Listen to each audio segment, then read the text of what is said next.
Go. Hello, ladies and nerds. Welcome to the FBA, the Phone Buzz Anonymous, where no phone will be safe. My name is Eddie, and I'm joined by my Robin.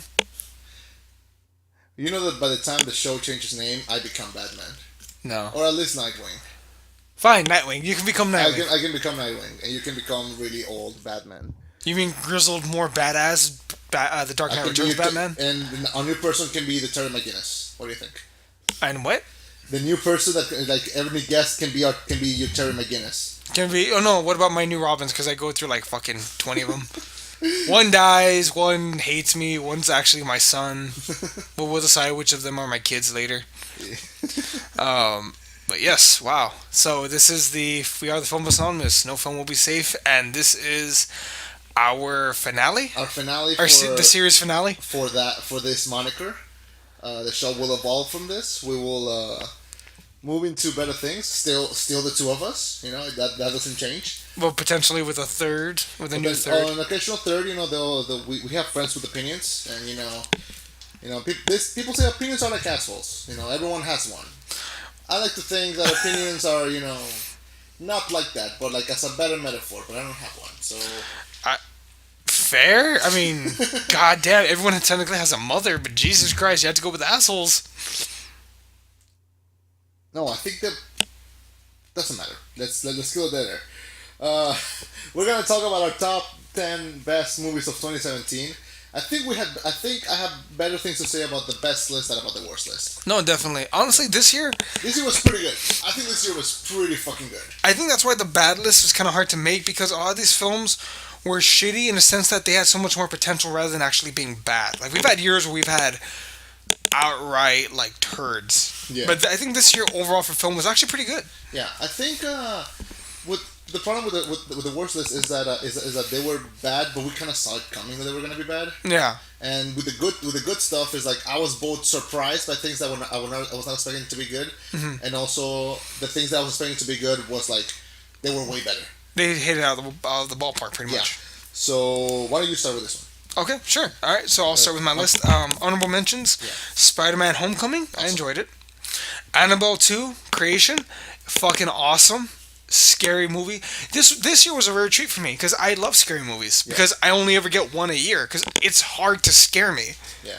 And I'm not saying that like trying to be a tough guy. It's just genuinely, it's hard to find a good scary movie. Yeah. And just so happens that this year there were two. The other one may or may not be on my list. Okay. But Annabelle 2 Creation, definitely on an honorable mention. Life, actually pretty good. Pretty fucking dark at It the end. it wasn't a Venom origin. Yeah, it could have been though. Yeah, I would if that had been a Venom origin movie, it would have been a fucking awesome Venom origin movie. Okay. Get Out. Okay. I completely understand why a lot of people love it. I completely understand why it's been nominated. It didn't click completely for me. I liked it. I get it. You get it. I get it. You get it. I get it. Okay. But no, not one of my best. Happy Death Day was actually pretty fucking good. It's pretty much what's it called It's like the new Scream. you think? It was that good. It was good enough to where I could say like if there was a modern day Scream, it would be this. Not because it's self conscientious of the fact that it's a horror movie, but because of the cliches that they beat, the story, good. It's like Groundhog Day meets Scream. That's what I was gonna say. It's like Groundhog Day, but like in a horror movie. Yeah. Yeah, but it's pretty good. The twist you don't really see it coming. Like the ending, they pull a Pixar in which they have like four false endings And before they say, finally fuck end it, it. let's do another one. Pretty much, yeah. Okay. And I love that. Power Rangers, it was so much better than people give it credit for. I agree. Um, what else? The Hitman's Bodyguard. Did you see it? I did not actually. It was pretty fucking funny, actually. I heard. I love the poster. I freaking love the poster. It was actually pretty funny. This is like, I wish that they had shown that it was actually Nick Fury and Deadpool all along, but we weren't that lucky. Yeah. Lastly, Kingsman 2. Kingsman was originally, I believe, on my top 10 the year it came out. Kingsman 2, way too much Elton John. I enjoy the Elton John. I hate it. What I did not like about the movie was the opening scene. It was too much CGI. Which scene was it? The one where they're fighting in the car. Oh, no, I really liked it. I thought it was too much CGI. Like they looked plastic. They did not look real. I'll give you that. I feel like it was trying to capture the magic from the church scene from the original one, and I don't think it nailed it. But consider this, though. Yeah. What do you think was worse? In That movie? or Elton fucking John doing a split kick in the middle of the air. No, that was awesome. Dude, That no. was fucking awesome. I understand if they have Elton John in like a handful of scenes. I get it. Fine. Fair enough. I can understand. But to have him in so many, fuck Elton John. I love Elton John. I'm okay with this. Elton John can eat a dick. My only problem with that movie really was what's her name, the villain. Julianne Moore. I thought she was too much. It felt like she was in a completely different movie. I liked her. Yeah. But I felt like, again, play down the Elton, maybe make her a little more psycho crazy. I, Although to be fair, she did make one guy like kill his best friend and put him into a meat grinder. yeah, that was pretty out there. That was pretty fucking out there. Well, no, I'm at like that's pretty goddamn evil. So I'll give her credit for that. Yeah.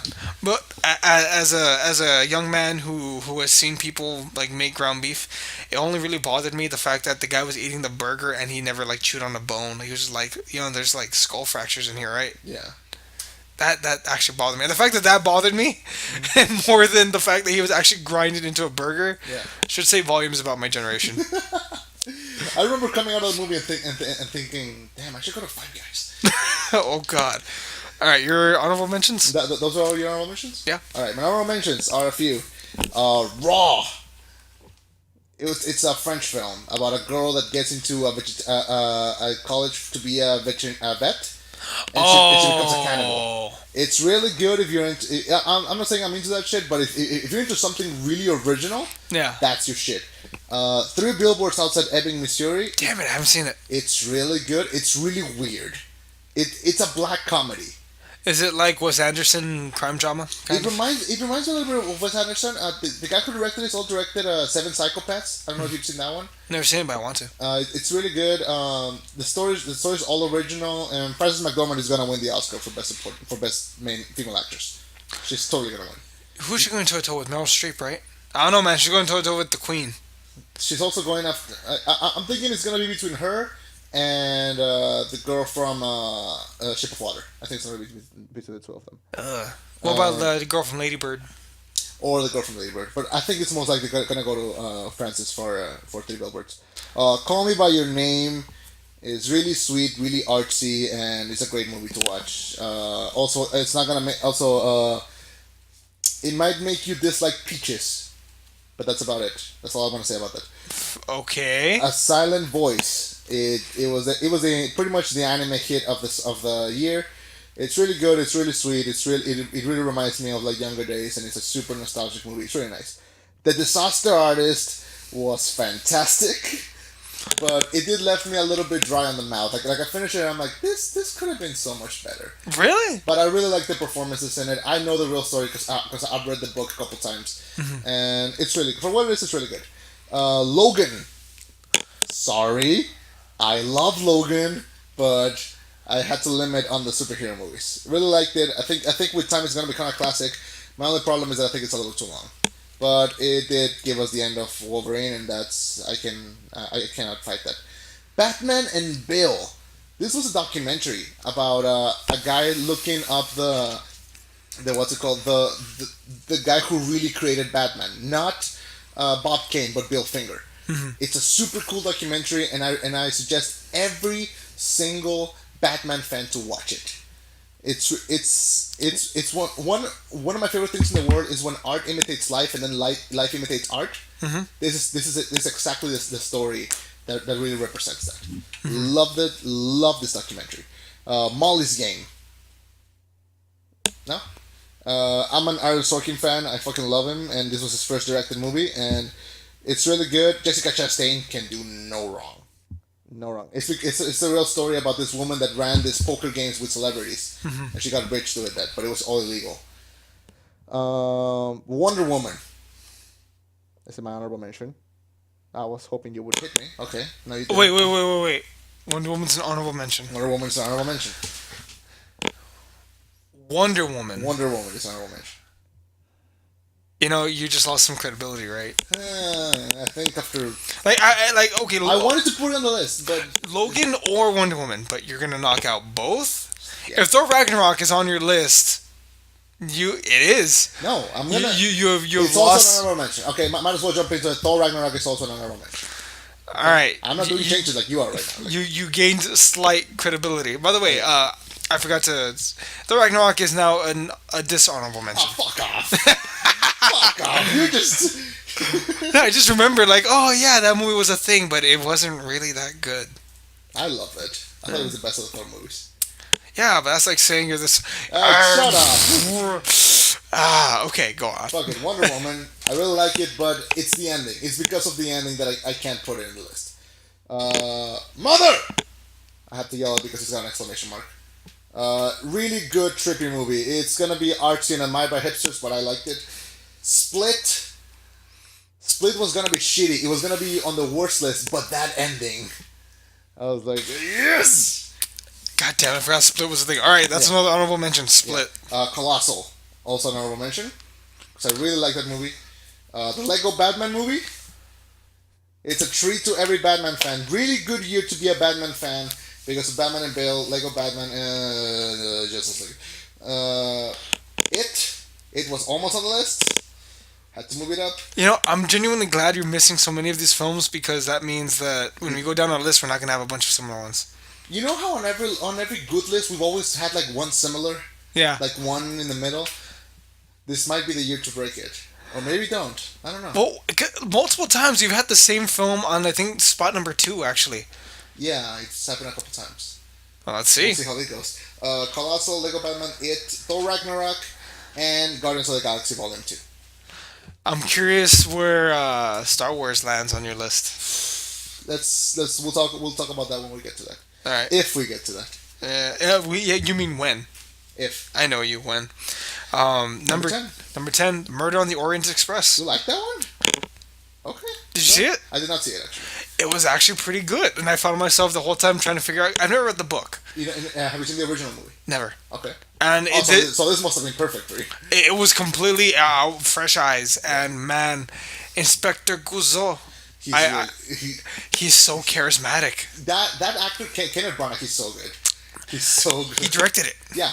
Dude. He was Theodore Lockhart. Yeah. He was so good, and that accent and that goddamn mustache.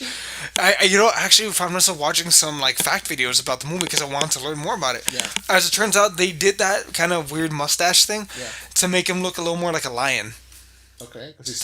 Like a dominant, like a loud, screaming personality. Mm-hmm. That accent, he worked on that accent for 6 months. Shit. Like to get it perfect. And that story, the movie, the all the false clues, you're questioning what's this, what's that. Genuinely, the whole film, I'm trying to figure out who the killer is. Yeah. And you know the result. Let's leave it spoiler free for now. Spoiler free. I'm sure people are gonna wanna like. Yeah. If you're like me and you like good murder mystery movies, but hard to find one, this is it. Also, Johnny Depp plays a gangster, and he plays a pretty good gangster. I've heard that he actually comes around in this one. Yeah. Yeah. Like he's not the main actor, and he's only in it for like the first act. Mm-hmm. But god damn, what an act it is. Let me ask you a question. Does that stupid Imagine Dragons song play during the movie? I wish. Genuinely, he was in the trailer, but he was in like every trailer for every movie, and I was just make you a believer. You bring me out, believer. I liked it though. You I liked it in this trailer. Okay, yeah, it kind of fit that trailer, but I feel like it was in every truck commercial, it was in every movie commercial, it was in everything. Hey man, they got to be making money. They got to do them. Yeah. They got to do them. But yeah, number 10, Orient Express, Murder on the Orient Express. Again, I highly recommend it. If you're like me and you like murder mysteries, watch it. All right, number 10. I promise. This is a long time coming. I promised last year that I would put this movie on this list. And is it on the list because you promised, or because it was? It's good? Not because I promised. It's because I genuinely still love it, and it's one of those movies that I've been revisiting every so often, and. It's technically a movie from this year because it came out in Japan like last year, and then it was distributed a little bit for like a day. Then it was taken off the movies, and that's why it was honorable mention last year. And I said if I have a spot to put it on this year's list, I will. And I wanted to talk about this movie so bad, so I gave it a number 10. I feel like number 10s are always like throwaways. Let me get this straight. You bumped Wonder Woman and Logan for a film from last year. Yes. It's technically from 2017. It's technically from 2017 because that's when it actually had its release. So the movie is Your Name. Okay. It's an anime movie, and it's now the highest-grossing anime movie of all time. It passed Spirited Away. I thought the highest grossing anime film of all time was Dragon Ball Z. No, it's The Battle of the Gods. No, Spirited Away. Really? Way ahead. Wow. But now it's this one. Huh. So Your Name, for those of you who are not aware, please look this up. This movie, it's really good. It's a very, I think it's a timeless movie. I think people will be watching it way ahead. It's about this guy and this girl that never met each other. He lives in Tokyo in like the city. She lives in the farms, the field, in like a small town, and they have completely different lives. They've never met each other, and one day they wake up in each other's bodies. Oh shit.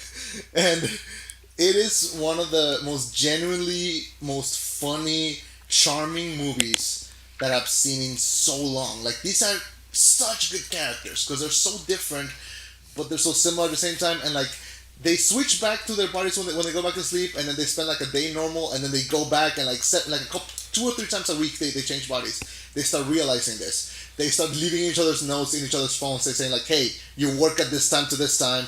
Don't talk to this person. You owe this person owes you money. Do this." And then they start like just enjoying each other's lives and start getting to know each other from that. And like, for example, her family is very traditional, very small town, very low, very cheap. But she wants to leave there. She wants to leave from there. She wants to go to the city. So when she wakes up in this boy's body, she's like, hell yeah! I'm a young, attractive guy in Tokyo. Fuck yeah! I'm gonna be rolling. And then he's looking for like a thing that will like push him to like do better, and he finds that also in the small town because she's very connected to her family in that way. And there's so much context, there's so much metaphor, there's so much good, beautiful animation, absolutely gorgeous animation, and it's got one of those scenes that will make you cry. Like, it will make, if you've ever loved someone in your life, you're gonna cry with this. And it's got one of those endings where you're like, come on,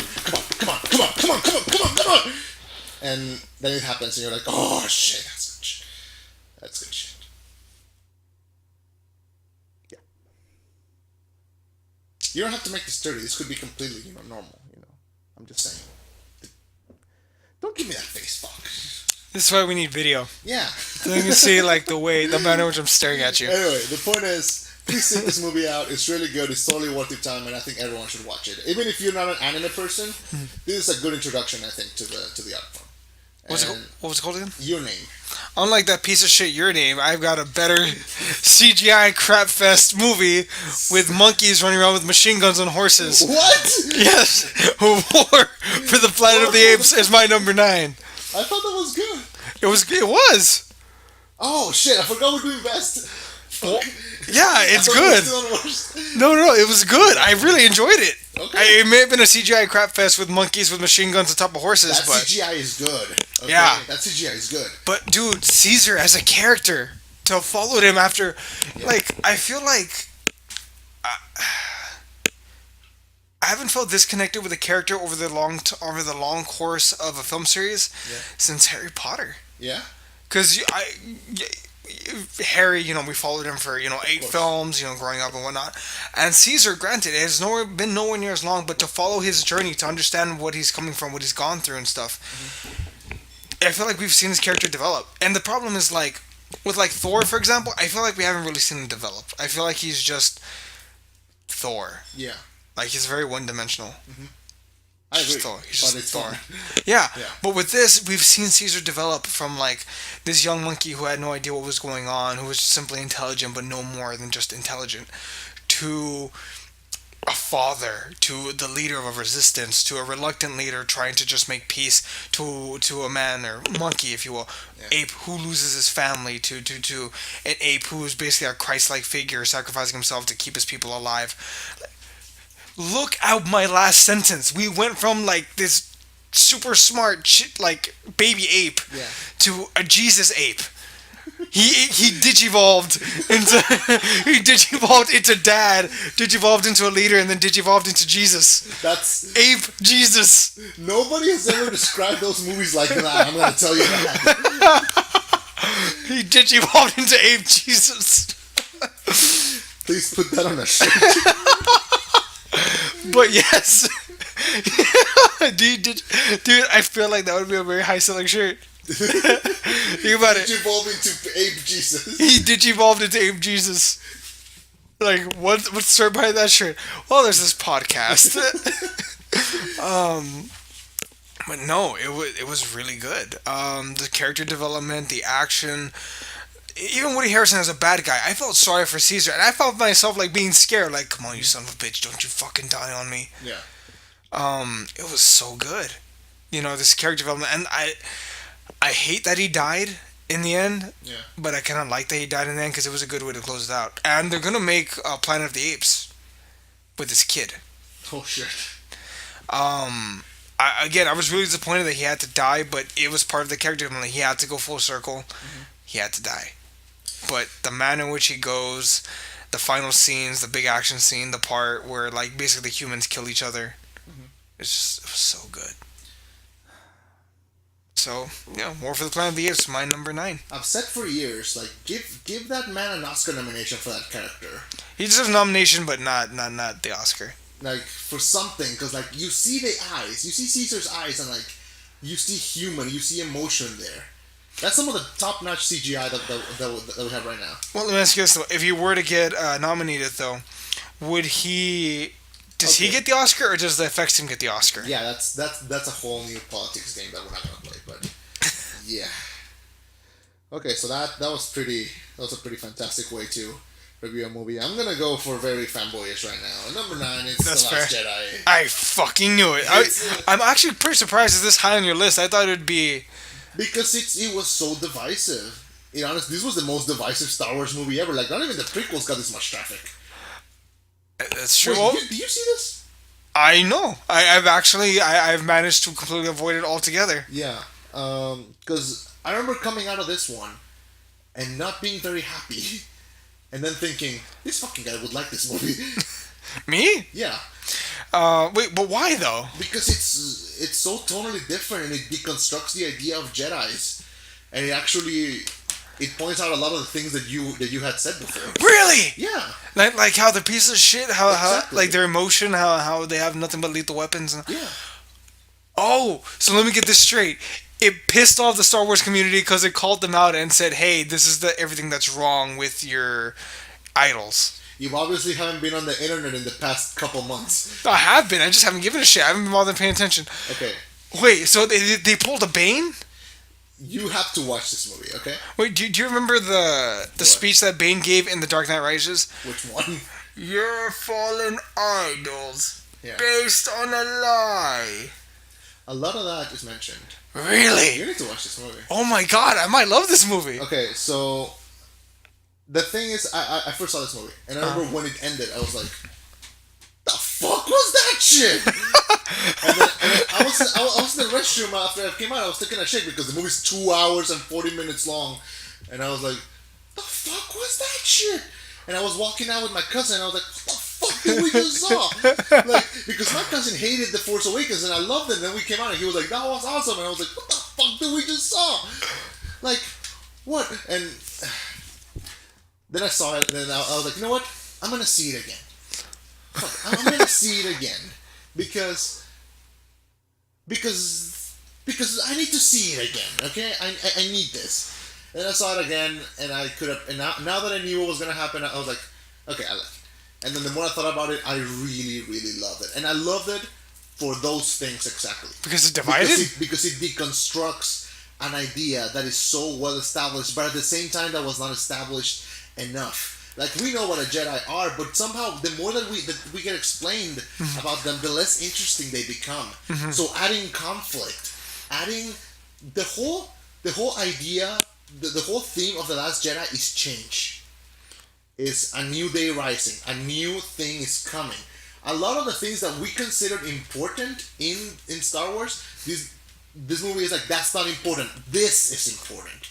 This thing that you didn't. It's one of those things where like, you know, you know how when you're gonna see a movie that you expect to be good is good, you come out happy, but when you go see a movie that you don't expect to be good is really good, you're like, fuck! That's way better than I thought it was gonna be. I did not have good thoughts about this. This is that's kind of the theme of this movie. It's like there's so much. The best things are the things that you don't expect, and there's so many things that happen. I'm being as vague as possible because there are things I didn't like. There are whole sequences in this movie that I would cut out.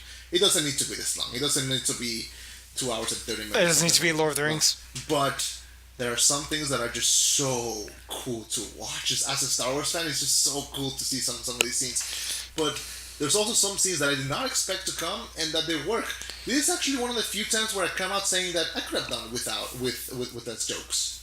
I could have done with less comedy because the drama was just so good. No, they had to get those Marvel writers in there to make sure they got enough jokes in. No, but like for example, I love the jokes in Force Awakens and the few jokes that were in Rogue One worked. But I think this one is like the drama was just so good that the comedy was just like was catching up instead of the other one where like I feel like the drama was a little behind the comedy. Yeah. Which I don't mind. I prefer comedy over drama, but this one the drama was just so excellent. So I'm being vague. I like it. There are things I hated about it, but I think Unlike Kylo Ren shirtless. that is actually one of the humor moments where I'm like, okay, that was funny. Because like you probably don't know the context, but like. So not spoiler, but like him and Rey are somehow connected, and they can like mind communicate with each other. And he's What if they're twins? he's not wearing a shirt when they're communicating, and like you just see him without a shirt talking, and she's way somewhere else, and she's like, can you put on a towel or something? And like that's funny, that's fine, but you know, I'm being vague because I honestly believe you would really like this movie. From what I understand, they wasted Lord Snoke. Shh, don't say that. I said wasted. I don't know exactly what the context is. Also, watch the movie. Fair. You know, that's number 9. Fair. All right, my number 8, Kong Skull Island. Oh shit! It was just a fucking fun movie. John C. Reilly stole the show, but man, Loki gave it his best shot, and so did Rosario Daria. No. Who was the female lead? The Captain Marvel. What's her name? I can't remember. Brie Larson. Brie Larson. Thank you. Brie Larson and Loki. And Samuel L. Jackson. Yeah, Oh, he says motherfucker. You mother. Gets crushed. Oh shit. Kong was. A lot of people hated Godzilla because they felt like there was enough action that it was too much like Jaws where they just tease you a lot, and then when you do get the bits of action, you're just chomping at the bits like finally. Yeah. This film was everything that people wanted from Godzilla. Well, other people, I loved Godzilla, but I understand that people were pissed off that there wasn't enough fighting and action and murder. This film had that in spades. I mean, him fighting the lizards, the skull heads, whatever the fuck they're called, just mashing them up to bits. The musical track is just great. Believe it or not, the fact that it takes place during the Vietnam War helps. Helps a lot. Yeah. It's just so good.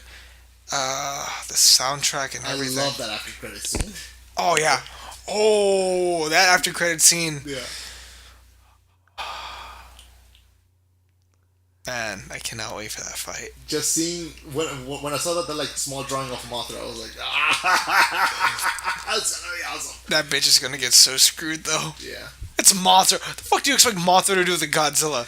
Nothing. Hey, I have atomic breath. You want to fly around me? Fly around me. Nothing. I'm just excited that this is all coming true and that they are actually pretty good movies. That also managed to be very different to what we expect from those monster movies. I agree. There was actually some good storytelling here. I liked it. Again, John C. Reilly stole the goddamn show. I completely forgot about it, but yeah, I liked it.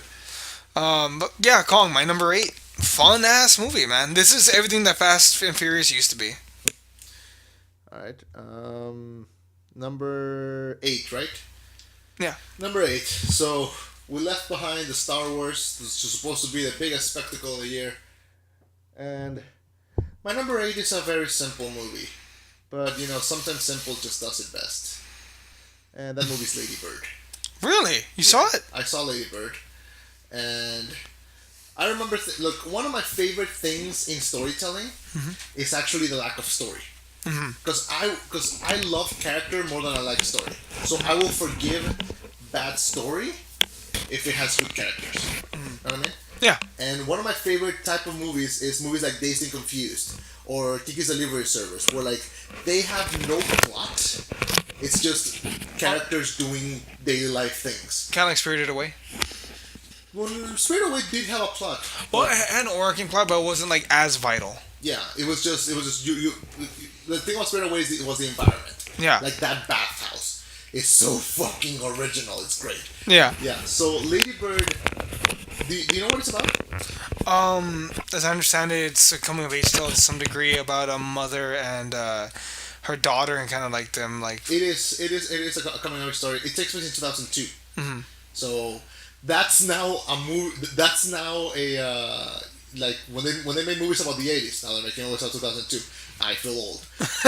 So do I. So it's about this girl, 18. It's in her senior year of school, and I remember seeing the trailer for this movie and thinking, oh fuck this! Like I'm not gonna watch and relate to a white girl in a Christian high school.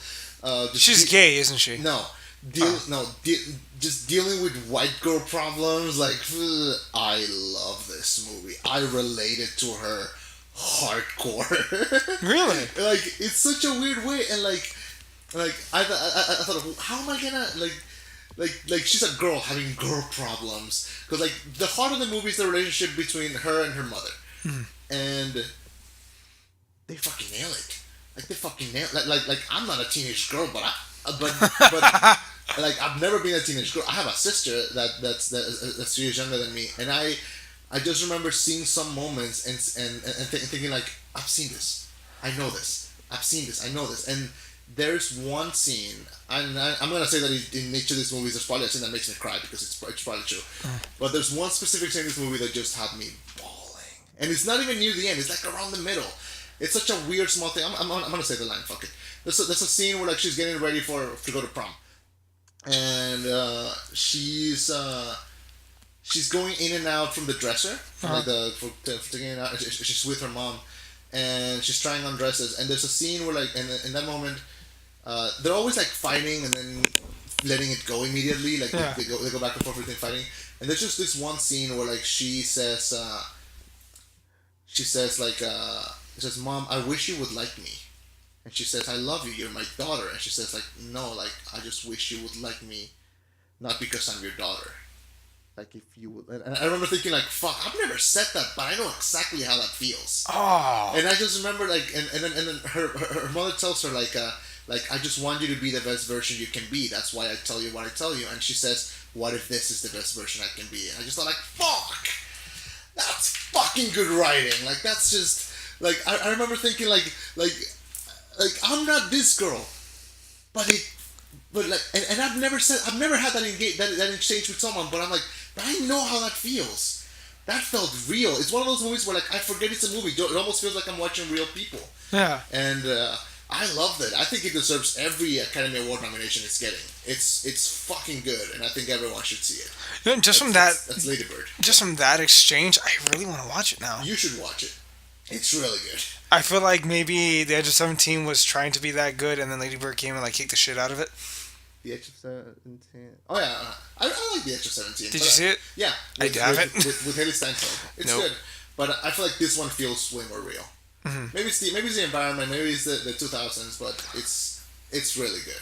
The actress from it, what else has she come out of? Saoirse Ronan. Where There's a legend says that if you can pronounce her name correctly, you're a lesbian. What are the movies that she's from? She was in that movie where like she's killed by Stanley Tucci and she's watching them from heaven. What was the movie called? The Lovely Bones. The Lovely Bones. Okay, gotcha. I know that. All right, cool. Yeah. So that's it's look, simple, story-driven movie. Mm-hmm. That's my shit. Nice. Right. Oh man, I feel bad about my number 7 now. Oh, because my number 7 will take your number 8 out back and shoot in the head. We're back to that. Okay. John Wick 2. John Wick 2. Okay. John Wick 2 built on the foundation that John Wick 1 made, and that's saying something. Because John Wick 1 was so fucking good. It was so much better than it deserved to be. Mm-hmm. And John Wick 2 perfectly built on it. And it took the foundation, and not only did it build on the foundation, but it destroyed it at the end. With him kind of building up the society, the way the world works in their world and I stuff love like that that. hotel. They're making a show out of that. Yeah, It's no, like- I heard, yeah. Yeah. The Continental, and then to go from building it up and making it clear this is a worldwide thing to tearing it all down. He's just like, you know what? Fuck all y'all, Yeah. man. I like how like the reason why I really like the first one is because it feels also very simple. Yeah, Like they kill his dog, so he's gonna get revenge on their asses. Yeah. And that's the whole from the point where like the dad of the guy that assaults him tells him like he's the guy that we send to kill, like he's the fucking boogeyman, and you just stole his car and killed his dog. From the moment that scene goes, yeah. the whole movie's on, and Full throttle. The only thing in that movie is he's getting revenge for that fucking dog. That and there's no sidelines. There's no except for the thing with the hotel. Yeah. It just I love that. It's just so linear. They didn't need to put like a maybe a love interest or like something else. It's just that. Yeah. And I think the second one expanded on the whole thing with the hotel. I love that scene when they're fighting outside and then they crash into the hotel and they're like, "Hey, you're inside. Have a drink." Like, you don't fight in here. And they just have drinks. Like, yeah. I love the part where him and Common are like Yes, walking Common. in the subway and they're shooting at each other, but no one hears like pew pew pew. It's just like they're knife fight, and I like how everyone on the subway is just like, oh, okay, they're fighting with knives. No one screams, no one runs. They're just like, oh, It's Europe. okay, They're used to it. probably. The whole movie, It's really good. the whole I forgot thing, to put it on honorable mentions, but yeah. like the suit scene, like what kind of cutlery? Like, brings out the knives, and for dessert, I recommend a 12 gauge. And dude, that world, I want to live in that world. And that ending though, that ending is paranoia as fuck. Just the whole movie's good. I cannot wait till part 3. I want to see that show. I really want to see that show. I want to see that movie. I don't trust shows can very easily fuck it up, Yeah. but I don't see John Wick 3 fucking up. By the way, that would be a great like a theme ride. Mm-hmm. Like imagine like if they added like a little area in Universal Yeah, of like that the Continental. the Continental. Yeah. It'd be pretty cool. It'd be I'm kinda not- cool. It'd be pretty good as being like interactive. Like you don't know who is the assassin in there and who isn't. It'd be cool to have those coins. I really like Yeah. those coins. Oh man. Yeah. Alright. So that's my number 7. Your number Okay, 7. my number 7, also an Oscar movie, and one that I've actually seen 2 times in the theater. No shame. Thank you, Movie Pass. The Shape of Water. Okay, I didn't have a chance to watch it, but go on. So, The Shape of Water, directed by His Holiness Guillermo del Toro. Which, yeah, I know he can do wrong, but I fucking love this movie, okay? Fair. Does she have sex with like a merman? Yeah. She does? Yeah. Is it full on or like is it just implied? It's implied, but, like, you know that they did it. Oh, and, like, God. the thing is that I can justify it, but it will be a spoiler, so I'm not gonna do it. What, he's the remnants of her husband? I'm not gonna... Tell me. She doesn't have a husband. She's being single. So what is it? They have a psychic connection? She's just a fishman, dude. She just wants to sleep with him because he's a This fishman? is okay. I'm gonna get to the movie. Alright. It's a modern fairy tale. It's honest to God a modern fairy tale. Except that it's not modern. It takes place like in the 40s, I think. Yeah. It takes place in the 40s in Baltimore. I like to pretend that it takes place around the same time that Hairspray is happening. Oh my Because it's like in God. the same area, Same time. universe? Yeah, I like to pretend that that maybe that's true. Maybe Hairspray, Hairspray. Grease, and No, because Greece is somewhere else, but like that's like in the same city and everything. Michael Shannon is. I want him to play villains for the rest of his life. He's so good at them, and like he's one of those guys where I'm like, I'm so glad you're an actor and you're not like a dentist because you would be creepy. Sally Jackson, I think that's it. No, Sally. I forgot. I think it's Sally Jackson. She plays the main girl, Eliza. Which, by the way, she's not a girl. She's like 40 something, and she's rocking it. She looks amazing. And she's one of those persons where like I'm glad that older actresses are getting these main roles again because they don't get them anymore. yeah. She's really good. She's a mute, so she speaks sign language the whole movie. And then Octavia Spencer is with her in the movie, and she's like, she talks for her sometimes, but like the whole time she's like they're working. They're both cleaning ladies at this like government facility, and that government facility starts housing that fish monster that they just find, and she just sits down to have lunch in the tank, and she just becomes friends with the monster. She somehow starts communicating with him because she teaches him sign language, and they just start talking from there. It's a movie that it's 2 hours long. It doesn't feel 2 hours long. It feels way shorter. Really? Yeah, and it's got that Del Toro really attention to detail. Like every shot is so full of things, but like it's also very symmetrical. It's very colorful. It's very nice. It's very all Hollywood also. Like it's got one scene that I'm gonna be like, people are gonna be watching this movie. They're gonna be into it. They're gonna get to that scene and they're gonna be like, that scene's gonna break or make the movie. I think. I'm not gonna spoil it, but if you've seen the movie, you probably know what scene it is. Because it comes out of nowhere and you're like, what's going on? I loved it. I think it shows that Del Toro is a super mature storyteller and he's so creative and he said that the origin for this movie is that he said he wanted to do Creature from the Black Lagoon, but he got the girl at the end. Oh God. Yeah, so that's like that's his motivation to make this movie, and I just think it's one of the most original things I've seen in a while. And the actual fish monster, it feels real. Like there's no CGI. It's just all makeup, all really good stuff, and he looks amazing. Like that thing is the star of the movie. The Shape of Water. Yeah, The Shape of Water, number 8. All right. No, number 7, I think. The Shape of Water. Number 7. Number 7, yeah. Costume. I'm gonna look up costume. Okay. Number 6. My number 6, I believe, was one of your honorable mentions. Yeah. It. Okay. See, there were 2 films this year that scared the living shit out of me. But I had to pick one of them to actually include in this list. And I decided to go with. Wait a second. So glad you picked it because I wanted to. He's grabbing her ass. I'm sorry. I'm looking at one of the posters for The Shape of Water, and it's the fish dude, and it's a picture of them hugging. Yeah. He's grabbing her butt. Yeah. Like he no shame, just like, oh look, there it is. Somebody made that picture, but it's Guillermo del Toro hugging an Oscar. Because of how badly he wants one. No, like he's totally gonna get like a shitload of them. You think so? Yes, I'm sure he wins Best Director, maybe Best Movie. What if she doesn't get it? What if they don't? What if they get none of them? I would be very surprised. Fair. Oh wait, okay, sorry. Number 6, It. Okay. So it's very rare that a film can scare me. Like any film can scare me, just because I've seen too many of them to where I know all the tropes. Yeah. So I only get like one good scary film a year. Normally this year it was Annabelle Creation. I thought, okay, that's my scary movie for the year, and I got a second. I was so happy. And not only did I get a second, but it was so much scarier. Well, not scarier. I think Annabelle Creation had me jumping more. Yeah.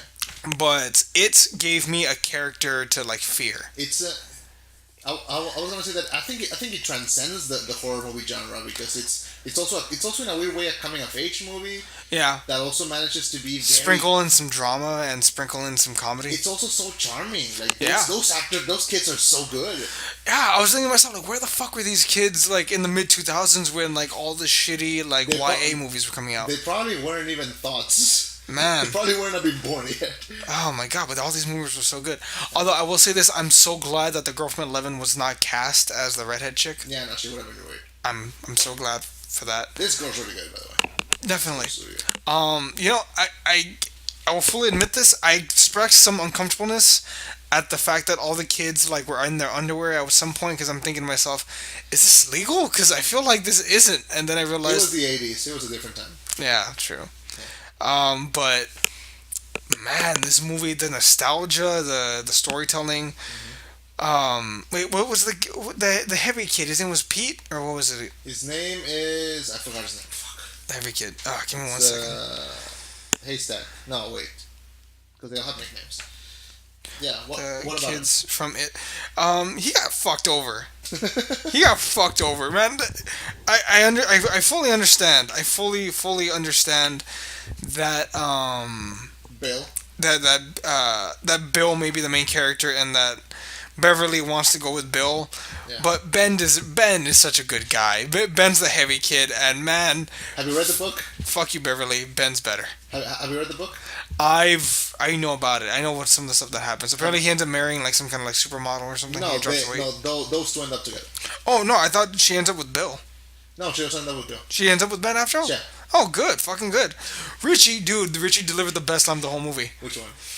He's like, He's got really good lines. no, dude, and he's good at cussing. He's actually good at cussing. Apparently, when he came back to the set of Stranger Things 2, he was cussing the whole time. Like, and then we just telling him like, please Stop. cursing. He was like, fuck you. Like I just did it, bitch. Yeah. Oh God, what if it gets annoying? Nah, I don't think so. Eh. Wait, what line? Like the part where like Pennywise has Bill and he's just like, y'all can go free and grow old and I'll just keep him. Yeah. And he's like, Bill, you gotta admit you caused this. You dragged us down here in the sewers. You made us track down this clown. You made us go into the house and go down the well. And now he takes out the bat. I gotta kill this fucking clown. And oh, dude, it was so good. And Pennywise is such a great villain. He was a great villain. I mean, my God. The only criticisms I really have is lack of character development for the one African American goddamn person in that whole goddamn town. I thought the Jewish kid had less character development because at least at least he had lines. no, but like most of the time he was just there standing. He didn't do much, and I know the story. He's gonna be. Wait, should I tell you or not? I know. Okay, you know. I know. Okay, at least the black kid had the whole storyline with his dad and with shooting the pigs. The pigs. Like at least he had that. At least he had that. No, it just. God, no, I didn't like. If there was one thing I wish they would have changed, I'd slap on an extra 7 minutes and give that poor bastard some character development. I love my favorite. I read the book in high school, and Richie has always been my favorite. Yeah. In fact, both I think my Twitter and my Facebook description it says modern day Richie Tozier. Nice. And it has been for like so long. Because I'm a big fan of Richie. He's one of those characters where I was that shitty kid. like you know how you can see characters and you're like, I was this one, my friend was that one, like you see yourself in these characters. Yeah. Like I was fucking Richie. Man. And I remember because Seth Green as a kid played Richie in the original one. Mm-hmm. And I remember he did alright, but this kid is fucking gold.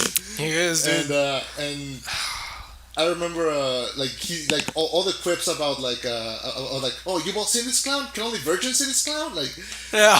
like he had great fucking lines, but the chemistry that he had with Eddie, the small boy with the cast. That was some of the best parts of the movie. Like when he gets slashed and it's on the ground and Richard's like, oh my God, what happened? And he's like, don't touch me! Don't you fucking touch me! That scene is great. Oh man, no, the scene with They're gazebos. They're nothing. They're bullshit. That was great also. No, the scene with the opening scene with Georgie. That was done very well. Dude, I did not think. I thought he was just gonna pull him in, and then That set the tone for the movie when I saw the crazy man come and he bites off his arm. Yeah. And then you see Richie like crawling with one arm. It's not Richard. It's Not Richie, the Georgie. yeah, Georgie. You see Georgie crawling with one Yeah. arm. I felt that. I felt his pain. Yeah, I didn't see that coming. I was just like, oh my Well, God. I mean, I saw it. I knew it was gonna happen, but I didn't know it was gonna happen like that. I thought he was just gonna pull him in and like, Yeah. okay, cool, like a quick death. Yeah. That kid had his arm ripped off and had the wherewithal to try running and got pulled in. Yeah.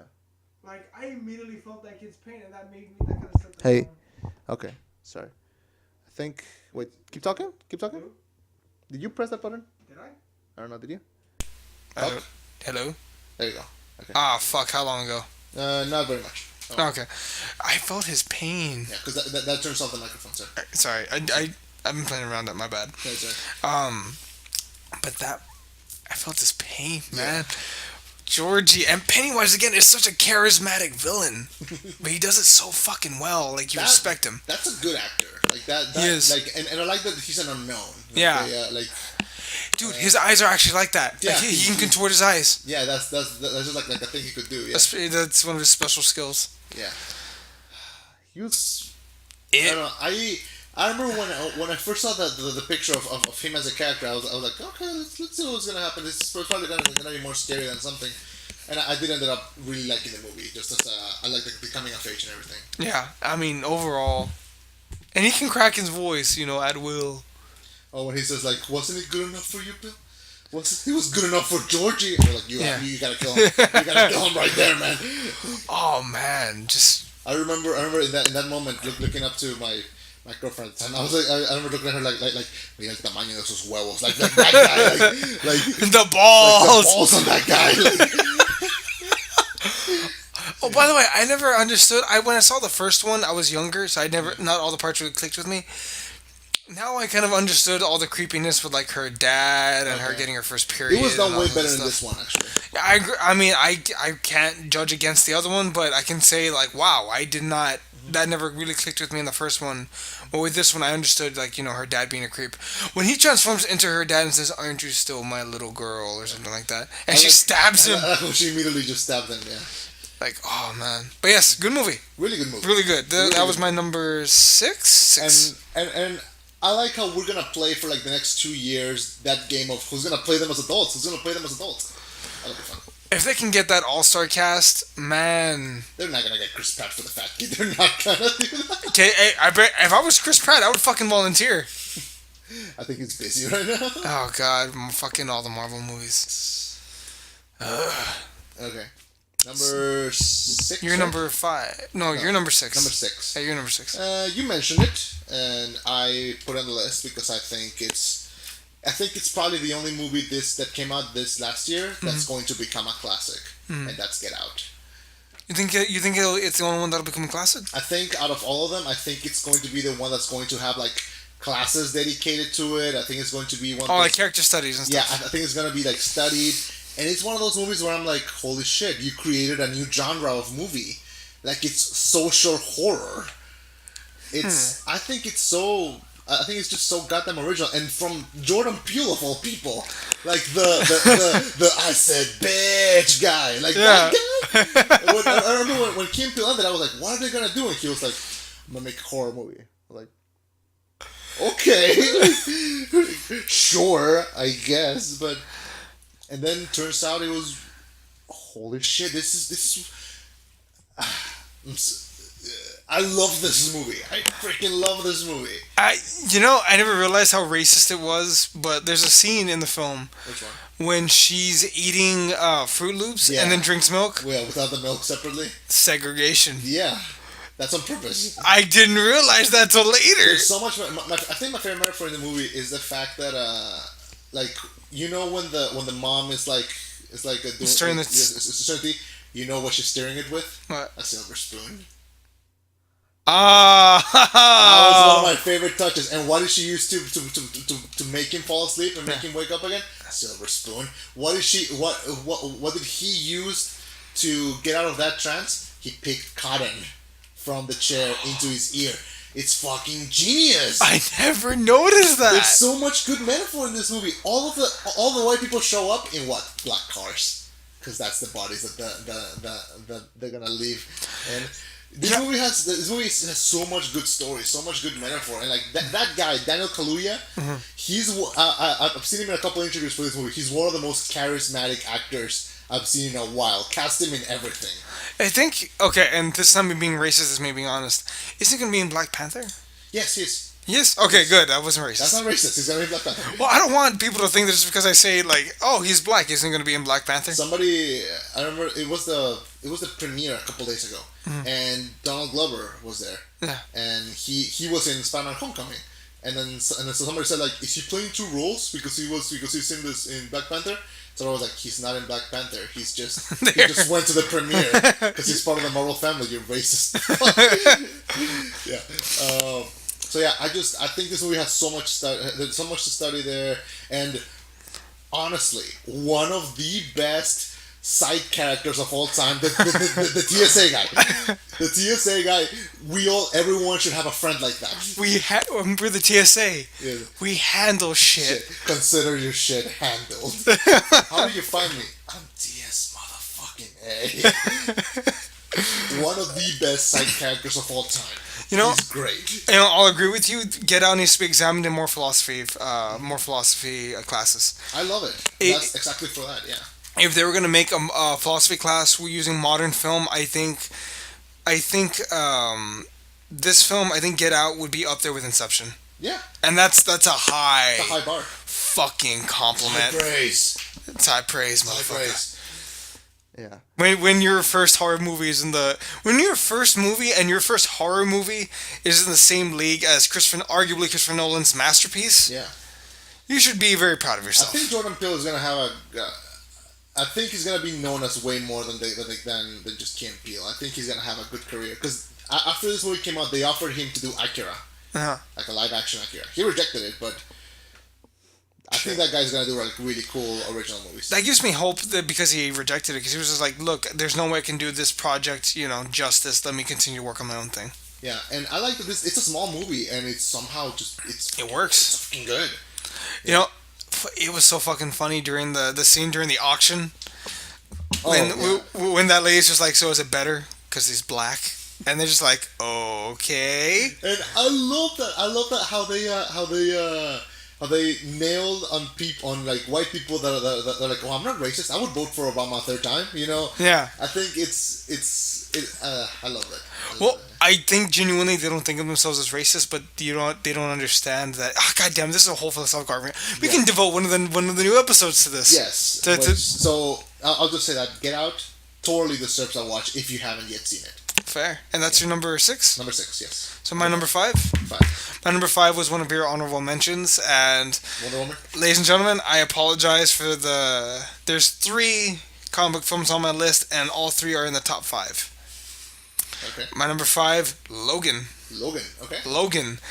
The end of Hugh Jackman's career as we know it, because according to The Greatest Showman, he ain't got no career after Wolverine. Logan, the goodbye to this character that we've been with for the past 17 years. We've been with him arguably longer than any other film character, I think. Rocky. Rocky wasn't consistent, though. Rocky was over the course of, 6 films? Yeah. And he was... Like, since the 70s. Too. Fair. No, yeah. Fair. But, I mean, which one do you think is more... Rocky is more iconic in the annals of history, but I think Logan, will survive time. I think that performance will definitely survive time. It's everything. It's the way he looks. It's the white T-shirt, the jacket, the beard, the claws. The way Xavier fucking dies at the hands of new Wolverine, and he doesn't realize he said all those nice things to old Wolverine. Fuck that, dude! Patrick Stewart deserved a fucking Oscar nomination for that shit. He was so good. Man, I just didn't like all the cussing in the beginning because it was just fuck. Yeah, it was look, we get it. It's a rated R movie. Yeah. We're here for the violence, not for the cursing. Although they didn't hold back during any of it. Fucking X-23 is a beast. She's awesome. I didn't like this. Okay, I'm gonna say this. I'm gonna just say it once. They say that because it takes place in the border. Yeah. And so this is personal to me. Yeah. They say this girl is Mexican and shit. She's from Spain and she talks with an accent from Spain when she speaks Spanish. But white people are probably gonna be like, she sounds Spanish, probably Mexican. Not gonna lie to you, dude, I can't even tell the difference myself. I am fully gringoized. Okay. That's fine. But no, she is. Case in point. God damn. She's really good. That girl is gonna have a hell of a career. She was good. This film was great. The proper send off that Logan deserved. Acting is top notch. The story, I like how it wasn't end of the world. Everything's gonna die if I can't do this. It was a very well contained story that look, the world's not gonna end if he fucks up, but there's some goddamn high stakes. Mm-hmm. And his death, just, my God, I did not cry. I actually thought I would. I didn't. I did cry. But man, what a punch to the heart. What a great image. Just that scene where she turns the cross into an X. Yeah. Like I was crying, but I was thinking like that's fucking smart. So fucking smart. It's a nice image. It's so fucking smart. Yeah. You know, the only thing I really wish that they would end it and like reboot the X-Men, because I feel like with this you can't. I don't think they can. No. Or if they do, just ignore Wolverine altogether. Well, no, yeah, they can't have him in there anymore, because if you think about it, the storylines make sense at this point. But they featured him in like the last in X-Men Apocalypse. He was in it. Yeah. For a little bit, yeah. And so with that, you can't do Dark Phoenix and recast Wolverine in the X-Men universe. You need to reset it. They're just going. I think they're just going to ignore it. I don't think there will be another guy to play Wolverine. I think that's going to be one of those characters that like Goes away. We'll just stay like that and that's it. Or hell, build on the girl. Fuck yeah, have her in his role. Yeah, I'll take her for the next 20 years. Have her grow up with the character also. Make us fall in love with her with this one and then just Yeah. Yeah, fuck it. Yeah, she's really good. Fuck it. I just really hope they don't go the way of the comics and make her a prostitute. Please don't. There's gonna be dark shit in the X-Men universe. Of course there is. If I'm not mistaken, in the comics, she was a prostitute when she was like 14. Please no. Let her turn 18 and then give her that storyline. Please no. Fine. Okay, so that was my number 5. Your number 5? Number 5. Mine looks so stupid compared to yours. What? My list? No, my number 5. Because yeah, it's a very passionate movie and I loved it. And my number 5 is Girls Trip. Dude, I saw it. It's the funniest movie of the last 15 years. It's pretty goddamn funny. It's so fucking funny. And I'm a comedy guy. I will take a good comedy over a good drama any day of the year. This was fucking hilarious. It was pretty goddamn funny. Look, I went with my girlfriend at the time. We were supposed to see Annabelle, and there were no tickets. And I said, "Fuck it." If there's no ticket, and I said, "Fuck it." If there's no tickets, we'll watch Girls Trip. Because she really wanted to see Girls Trip. I had not seen any trailers, but I had heard that it was really good. So I was like, I'm okay with either one. I would actually prefer to watch Girls Trip. I'm not a horror guy. Yeah. So I was like, fuck yeah, let's watch Girls Trip. So fucking good. That girl, the new one, Tiffany Haddish, the one that taught them the thing with the grapefruit. With the grapefruit. She's the best friend. She's so fucking funny. I want her on every movie. I don't care. Put her in a Marvel movie. Put her in Star Wars. Put her on everything. I want this girl on Serial. Dude, legit, I remember when we were watching it, I remember saying she's the best friend because she peed herself with her friend. Yes. She stood up and punched her like best friend, her other best friend in the face, like for the guy. Yeah. She stood up for the other one, like that. She's the Rock. Like fuck the main character. Fuck her. And knowing that her husband's having a goddamn an affair and doesn't care and their brand and there was some shitty writing. But it's so funny. It's not perfect. It's not perfect by any means, but it's funny. It's not perfect, but I think these 4 girls have amazing chemistry. They have really good chemistry. But that girl, Tiffany Haddish, she's so good. Yeah. It's one of those moments where like you see an actress come out in the movie, and you're like, you're a star. You're like, I hope this doesn't become like just her thing. I hope she becomes to have like a huge career. Because this movie had so much good. It's not just the grapefruit scene. It's the grapefruit scene, the zip line scene, the scene when they're running towards her friend and they're in a super small bike. Yeah. The dance off. There's a dance off with the wigs. There's even like nice quiet moments. There's a scene where like they just sit down to pray. Yeah. And I just thought this is a nice moment. Like I'm not even religious, but like this is a nice moment that they're sharing. There's so many stories. The grapefruit scene. The grapefruit scene was pretty funny. When the guy runs out. What happened to a good... I can't say it. I love how like she comes back for one grapefruit, leaves, comes back for another one. And the other girl's like, I've never had to use 2 grapefruits. My God. Yeah. So, like I said, I'm a comedy guy. I will take a good comedy anytime. And I felt rejuvenated after watching that movie. I was like, yes, give me more of this shit. So that's why I kind of put it like ahead on top things because this year was hard. I needed a laugh. I needed a movie like this. So fair. Number 5. Number 5. Okay, cool. Number 4. Yeah. I'm gonna go the other direction. Wonder Woman. Okay. Wonder Woman was my number 4. Fucking amazing origin movie. Agree. Amazing action. Arguably and I fully understand what I'm saying when I say this, but I'm not gonna say this Wonder Woman film kind of kick-started the whole strong woman thing, No, it but I'll be damned if I didn't say to give it a pretty good shot in the arm. yeah. It gave it a pretty fucking significant shot in the arm. If DC, again, I'm We gonna, needed a movie like that. hell yes. Desperately. Well, again, I want to make it clear. I'm a massive DC fan. I've enjoyed all the films that they've released. I understand that they're not the flavor for everyone. I love them. I love the philosophies of it. Yeah. Wonder Woman, there is some good philosophy in this one, but more than that, it was mainstream good. It wasn't just good as in like me as a DC fan enjoying it. Yeah. But it had a good message. It had a good love story, but it wasn't overabundant with it. I love the fact that it wasn't about her and Trevor. It was about the story. Yeah. You know what I mean? Yeah. Like that love scene. Yeah. For all we know, there wasn't really a love scene. For all we know, they cuddled. Yeah. Like I love that. I love the fact how innocent it was. I love how she is, and I'm not saying all women are like this. I just want to make this point. How she's almost childlike in her lack of understanding in the world. Yeah, Her- but that's just because of her background. Like Yeah. that's just where he's from. Like they don't have what they have there. How naive she is. I Yeah. love how naive she is and how she learns It the hard really lessons. works. Yeah. And like I was reading up. Those were the scenes where like she made the audience fall in love with her just with those scenes. Yeah. Because like the beach scene when they're fighting in the island, that's great. Yeah. But you need to make the audience fall in love with your character. That scene when the guy's like, "Here, have an ice cream," and she's like, "Oh, this is so good. You must be proud of yourself." I'm like, That's "I fucking adorable. love you." That was straight from the comics. Yes, I know. That was an animated movie as well. Yeah. And I remember I think my favorite part when she's in the city is when she's walking with him and says like, "A baby," and just run towards the baby, and she goes like, "No, you can't touch another person's baby. It's weird." Yeah. But just like her going like, "A baby." I've never seen a baby. Yeah. Yeah.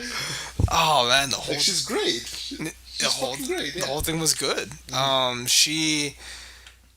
Gadot killed it. She and against a lot of bad expectations because everyone was like this skinny bitch from Fast and Furious. I myself included. Yeah. I will fully admit I did not think she could pull it off. I said I think I remember saying on the podcast Yeah, a long yeah. time ago. I said, I hope she beeps up for the role because when I saw her in Fast and Furious, all I could think to myself was, "My God, that woman needs a sandwich." I think that was the exact same quote. Also. Yeah, no, it was. Like I like genuinely, she was. Am I body shaming? No, everyone else said that also. I don't want to be seen as a sexist asshole, but it's just Wonder Woman needs to have some muscle on her. Yeah. Like she can't be She's- petite. She needs to be like She's an built. Amazon. They're supposed to be big, tall, and yeah, bulky. Like she's supposed to be built like not necessarily built like a brick shit house, but built lean, built Yeah. sturdy, built to last. Yeah. And she fucking was. She got in some serious shape for this role. Patty Jenkins, goddamn lady. She's the fucking star of the movie. Patty Jenkins? Yes. She is arguably the best director, and I know what I'm saying when I say this. She's arguably the best director that DC has. Right now, yeah. I'm including Whedon in that. In that. Yeah. I'm including Joss Whedon. Obviously, I'm including Zack Snyder. I'm including David Ayer. Yeah. Yeah, no, she is the best director that they've got. And I'm including James Wan. And for me to say someone's better than James Wan, I hope James Wan in the same regards to Christopher Nolan. Okay. I think they're very different. No, my respect for them. Oh, okay. Because James Wan, he has never fucked around. Like he's always produced quality, even when he was given shit. He made Fast and Furious 7 good, and that should have been impossible. He shouldn't have. That movie shouldn't have been that good. And he made it work. He made it work. Like also in the middle of filming, just being like, "Oh yeah, Paul Walker died." I was like, the fuck do I deal with this? Like, and he just nailed it. He Yeah. worked it. Yeah. But You know what's my favorite thing? What? That like they hired Patty Jenkins just to make the first one, and they said we'll decide later if we hire her for a second one. That depends on how this one does. Like I can just tell that like the second they got like all the box Yeah. office records back and like all of the praise that's getting. I'm guessing she walked in like Polly from what's it called, from Goodfellas, and like, "Fuck you, pay me." Like, she did. just like because she even teased it on Instagram. They would ask her like, "Are you directing too?" And she was like, "Depends if they twist my arm." I'm like, "Bitch, you own the place." Like, They know they can't without her. And fucking. that was their mistake. That was their fucking mistake. I'm glad it happened, man. She's gonna get the money she deserves. Gal Gadot too. Yeah. She said, she got paid very little. I think she only got paid like 400,000. Like 400,000 when like Superman got paid like 19 million just to make the first one. Yeah. It was fucking bullshit. Yeah.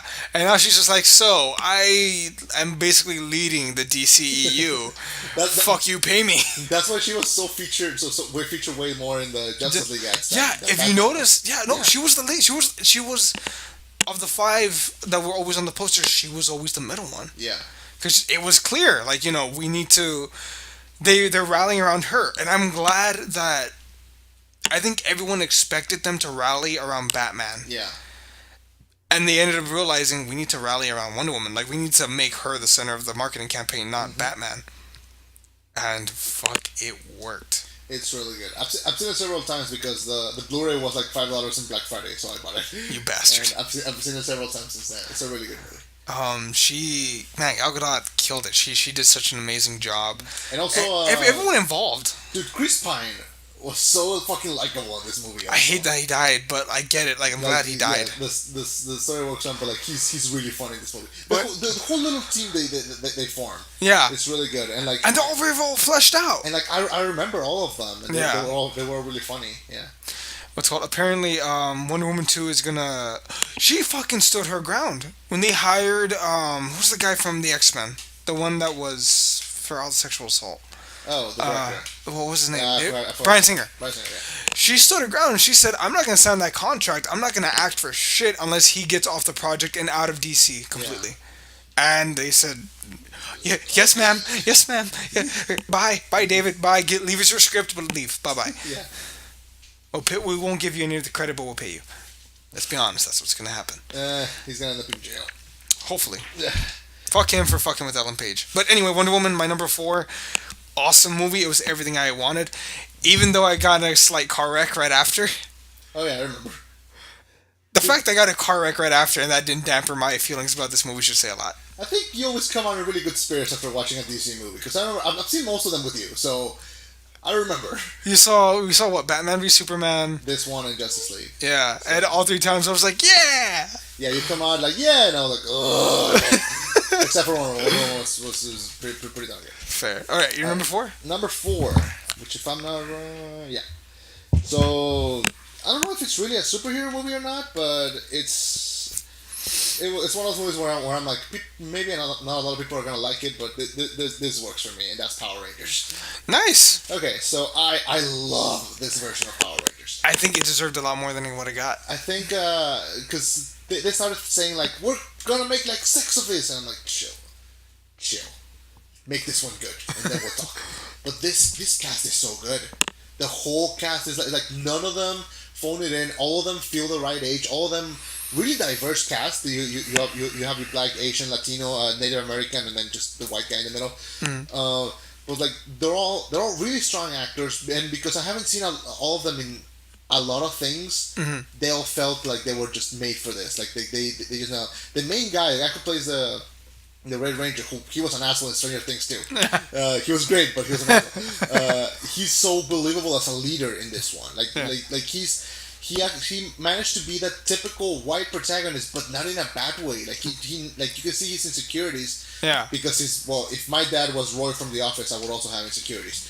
But he manages to rise above them, and all of them are really good. R.J. Cyler from Me and Earl the Dying Girl is the Blue Ranger. He just nails it. He's so funny. He's so energetic and like that. I really like that character. Didn't he have? He's in the spectrum, yeah. Autism, yeah. Autism, yeah. Dude, first superhero film to feature an autism hero and an LGBTQ hero. And both nailed it. Both managed to not parade around it, but managed to make it work. Also, this movie had probably the best ad campaign I've seen in my lifetime. Krispy Kreme. Krispy Kreme was the heart and soul of this movie. I'm guessing that's how they paid the movie, but probably. But like, it was so self-aware. It was so funny. Like, I usually don't like ads in middle of movies, but that one for some reason worked. I just thought it was so funny. Like where's the crystal? It's a Krispy Kreme. Krispy Kreme. It's a special place. Yes, it's very special. It's so good, man. It's so fucking funny. Man, the only thing I disliked about it was that they didn't use the originally OOG What theme? theme music. Yeah. They use the theme. No, they used the theme, but they For didn't like use 5 seconds. Yeah. Yeah, like they didn't use like the na na na na na na na na. Like let it play because that takes about 45 seconds to hit properly. And then like, Yeah. Like I wanted to play all the way through to the go power. I wanted They that to didn't play, do it. I wanted that to play while they're doing the fight. They decided Yeah. to use that stupid Kanye West song. Yeah. But for one moment, when they're riding in the swords, and you hear that chorus just hit, it lasts like 10 seconds, and it's the best part of the movie. I just like. It cleared my acne. I lost weight. It fucking rejuvenated me. It was good. I felt like, oh wait, shit! I was gonna mention in Death Note, you know how it was on your top 10 worst, Yeah. and how bad the music was. Yeah. Remember how when we saw it, I was actually editing the music as we were watching it. And I was like inserting my own music. Yeah. The part when he lets her go, and I'm just singing, "Don't let me fall, no, don't let me go." Yeah. Oh, that worked. Oh, goddamn it. Yeah. But So, Power Rangers, they're probably not gonna make more. I hope. Goddamn it, I hope. They're probably not. But you know, From what I understand, the toy sales were strong. the toy sales apparently were the strongest toys sales related to a movie like the last 10 years. That should be more than enough, man. Yeah. Like, But- if only for toys. They've made films for toys. I'm pretty sure, like, if they made that much money, that they should make a part 2. I would love nothing more, but we'll see what happens. Yeah. If not, I'm actually pretty happy with this one. I have the Blu-ray. I'm gonna keep watching it. Like, I love it. I want them to make a part 2 with, who do you think? With Tommy, the Green Ranger. Dude. They say that if they do it, they might make her a female. I'm gonna hate that. I wouldn't mind. Give me an original character. I'd rather, if you're gonna swap out genders, give me an original character. Don't swap the sex, but keep the exact same character. Because to me, that's cheap. Well, that was like the Mary Jane thing in Spider-Man. I felt that also the thing with this movie is that all the characters are very different from the original. Mm-hmm. And like Zack is Asian when Zack was the black one in the original one, and then in this one Billy's black but he was white in the original one. Mm-hmm. But then also I feel like that was racist. Like why is the black one the Black Ranger and the yellow the Asian one? That's That's not racist. Anyway. But I also like that each one of them have like their individual storylines, and I really love it. Love this movie. What? Just realized, what if they make Tommy like Israeli? Like he's what? Israeli. I wouldn't mind. That'd be kind of cool. Okay, you know what? I think I would take that. Okay. But Number 3? three. My number 3? Number 3. The Darkest Hour. Oh, you saw it. Hell yes. Okay. Dude, Gary Oldman better win Best Actor. You cannot negotiate with a tiger when your head is in its mouth. He's gonna win the Oscar. He better He's fucking gonna win. fucking win the Oscar. Isn't this going to be like his first victory if he does one? Yes.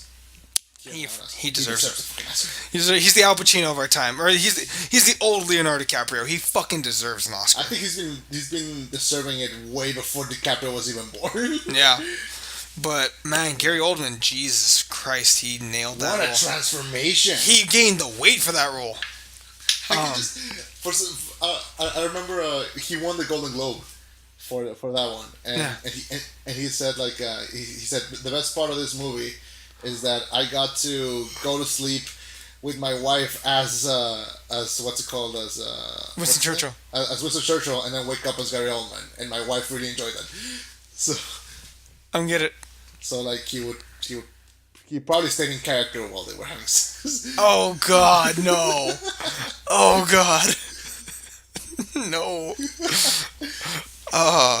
Why'd you have to put that image in my head? So I remember that. But The Darkest Hour, amazing, phenomenal acting, Amazing. phenomenal storytelling, character work. He nails Churchill's passion.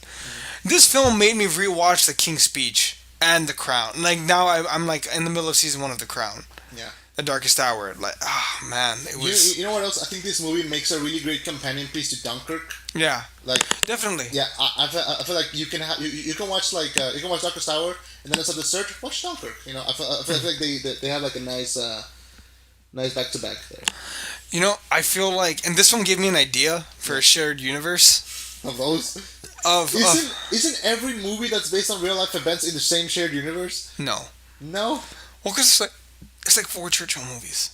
it's like what? There's like 4 Churchill movies. Yeah, but you know, we can just choose the best one and just pretend that that's the only one that exists. No, no, no. May I pitch an idea to you? Go ahead. Imagine, okay, first, we have the first film of the series be about Hitler.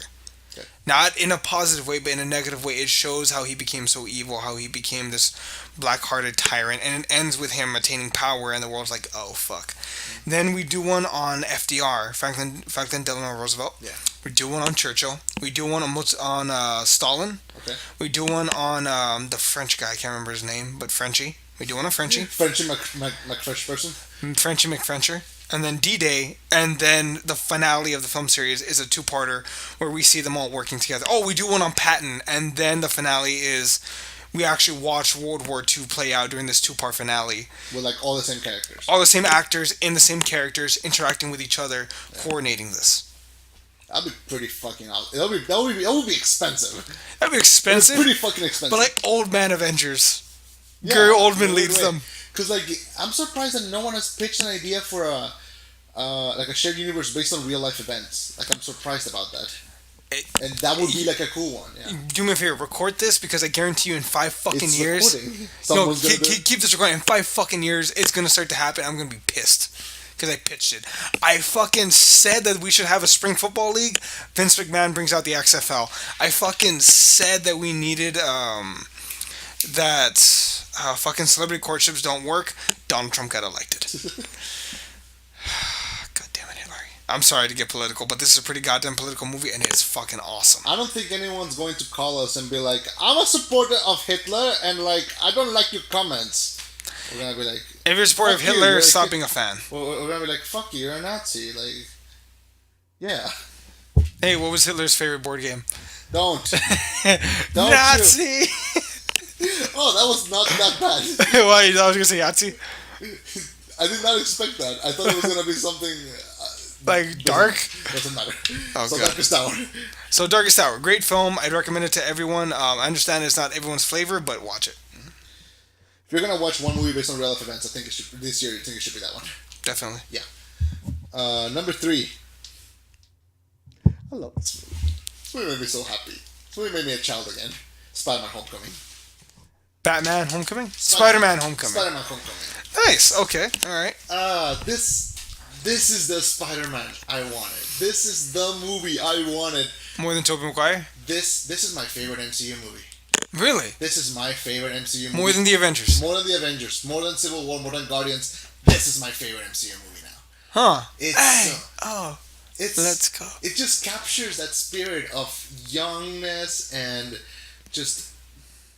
This is also the only Marvel superhero that has a secret identity, and I think that theme is really important because I don't know how much people remember, but and how much they consider this, but the second that the first Iron Man movie ended with him saying "I am Iron Man," the game was changed.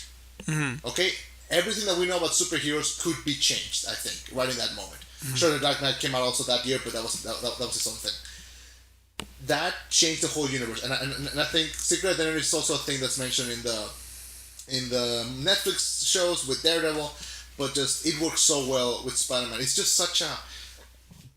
I love John Hughes. I love John Hughes so much, and his style is just all over this movie, and I miss his movies. I'm so sad that he died because I love those movies like Breakfast Club and Pretty in Pink and the Ferris Bueller, especially Ferris Bueller, which is referenced in Spider-Man when he's running to the houses and crushing the things. There's just such a style and such a substance and such good acting also. I think that the trailers kind of ruined it a little because they thought they showed a little too much. I didn't think they showed enough. I think every actor showed up to set and they did a really good job. I believe the friendship that he has with the friend, with Ned. I believe. I love Ned. Everyone needs a Ned. Ned and the TSA guy, best friends of 2017. I believe his friendship with Ned. I believe the crush that he has on that girl. I believe that all of those things and being Spider-Man are on the same level to him because he's young and he's for him those things are important at that.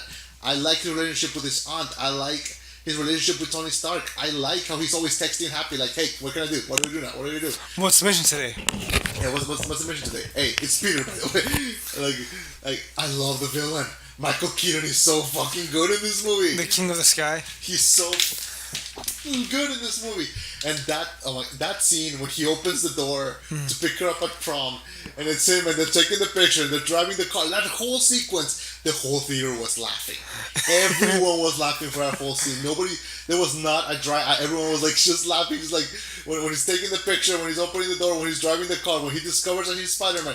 That whole sequence was hilarious. You know, I legitimately thought, like, in the theater, as I was laughing and watching this, thinking to myself, if that was actually Nikki's dad, and I closed my eyes for a second and imagine, like, her father with bird wings, I just remember thinking, I would shit myself, actually. I would. I get it, Peter. You and me, we're on the... I got Same you. levels. I got you. Yeah. And the reason why this movie works is that kid. It's Tom Hollander? Tom Holland? Yeah, Holland. That scene at the end when spoilers I guess, but like when the Vulture like crushes that whole building on top of him, and his mask is off, And he's like freaking out. and he's you hear him yelling like help like that. It hurt me because I'm like, he's a kid. Yeah. He's a fucking kid. Like this shouldn't be happening to him. But then when he looks at himself in the water and he says like, get up, Peter, get up, Spider-Man. That scene doesn't work if it was a 30-year-old actor. That scene works because he's a kid. That scene, and he just nails it. He nails it. You know, I wonder if when he was under the weight of all that rubble, I wonder if it like dawned on him that, oh, I just signed my soul away to Disney for the next like 10 films. I would do it. Help! Help! Get up, Tom. Get up, Tom. Get up, Spider-Man. Because you know they probably signed his poor ass to like 10 I would films. do it too. No, but here's the thing though. If they signed him to 10 films, Yeah. he's going to get paid the same for all 10 films. Yeah. But He can renegotiate. no, he can't. Robert Downey Jr. did it because he was getting paid shit at the beginning. Yeah, I Because he guarantee. needed the job. Yeah, but they probably looked at this kid and they were like, okay, let's sign his ass like a cheap 10 film contract He's like because our age. I'm sure he was smart about it. I'm sure he has a lawyer. no. When Disney comes and says, hey, why don't you play Spider-Man, like, but we're going to pay you like only $250,000 per film, you're like, oh, that's a lot of money. And then when the film comes out, you're like, oh, that film made like $800 million. Maybe I should ask for more First next of time. all the money that movie made went to Sony. So You and I both know what I mean, man. That poor kid probably got locked into like a 10 film contract. if Marvel came up to me and they were like, "We want you to play a superhero for the next 10 years," I'll be like, "Sure, free abs. I'll for real. I'm on it." No, that kid is their slave now. But oh man, He's our age. He's not a kid. that poor But kid. he looks like a kid. That poor kid is gonna be a slave. And, so he's a definitive Spider-Man in my opinion. He's Spider-Man. He nails Spider-Man. He nails Peter, and probably one of the best endings to any Marvel movie when he's wearing the suit and the aunt is in the back and she's just like, "What the fuck?" And she just got it right there. That's true. That was fucking smart. That's true. Yeah. Yeah, they didn't hide it. So number 3, Spider-Man Homecoming. 3. All right, number 2. My number 2 film, 2017, The Post. The Post. I saw it. Okay. I loved it. Yeah. I love Tom Hanks. I saw your Facebook post. Yeah. Man, it was wow. was wild. To be fair, I am very politically active, I guess. I have aspirations, and this film had so much of what's important right now in the world. And I understand we're not a political show. It's not our job to talk politics or to sway you one way or the other. But I think this was a very important film in general, especially with the current administration's, I guess, policy of fake news and, trying to discredit newspapers and the media in general. I love how it was like an old story and yet they managed to put so much of right now, like the news, the treatment of women, validation, all that was in there, yeah. Well, the parallels, man. The parallels between Nixon and Donald Trump are staggering. Yeah. And hopefully they'll end the same way. If there's a God and he's good, it will end that way. But man, like in Tom Hanks, no better man to deliver the message than to freedom of the press is more important now than ever. He's not talking about the Pentagon Papers. He's talking to us right now in the theater. Motherfuckers, freedom of speech, freedom of the press is more important now than ever before. Who's supposed to keep these assholes in check? Only we can do it. Yeah. Just such a good movie and such a strong message, a message that's necessary now. Yeah. And that's on top of the great acting and the good story. And Meryl Streep finding her balls. Have you seen this movie? Of course. Meryl Streep finding her balls and saying, well, you know what? This is what we're going to do. And then Josh Lyman, by the way, if you've never seen The West Wing, the guy who plays the douchebag lawyer who keeps trying to go over her head, he played Josh Lyman in The West Wing, a very lovable and good character. Yeah. So to see him play such a douchebag is crazy. So to see Meryl Streep take Josh Lyman and put him down, ooh, that was good. This whole film, it just works. There's one line I really like from the end when they're in the printing room. Yeah. Meryl Streep says, I'm sure she has a name. I'm gonna call her Meryl Streep. Yeah. She says, my husband used to say that the newspaper is work that being writing the news or something like writing the news is the first draft of history. I just remember thinking like that's a good fucking line. That's so it good. is. And like Tom Hanks has this one scene when he brings people in to talk about like what are they gonna do. Yeah. And they keep asking him like